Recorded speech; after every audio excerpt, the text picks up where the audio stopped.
Sorry the video keeps cutting out. I had to make more storage on my phone. But anyway, so you have excitatory receptors in your brain called the NMDA receptors activated by the neurotransmitter glutamate, which is colored in purple here. So the protons, or H+, actually compete with other ions to get through this channel. So what happens is glutamate binds to the NMDA receptor, which would be, if you look back to our original picture, it would be like one of these here, like on the surface of the postsynaptic neuron. It's kind of like a zoomed in version, I guess. So the neurotransmitter binds, and normally sodium and calcium would flow through, which are both positive and which, help increase the voltage of the cell and excite it, right? But this H+ is kind of competing and preventing the sodium and calcium from getting through.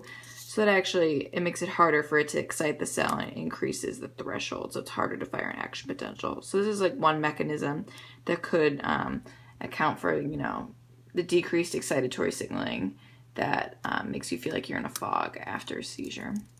And the evidence for this is pretty strong. Now, moving on to the last hypothesis is that you have changes in cerebral blood flow.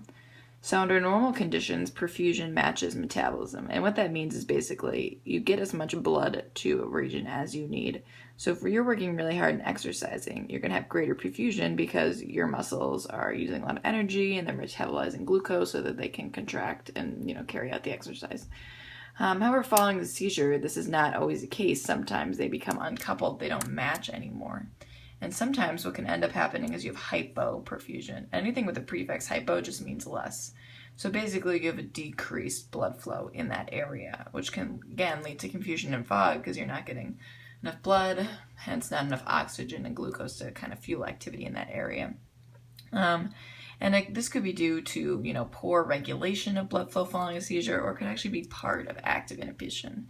So if you have an area in your brain that's really active, getting a lot of blood flow, there's a lot of activity, and you're having a seizure, then you're gonna, have all this increased blood flow so you can get oxygen and glucose to keep fueling this crazy activity, right? But then one mechanism to kind of shut it down is to decrease blood flow. So then, the neurons kind of become starved of that oxygen and glucose, making it more difficult for them to have this really elevated activity.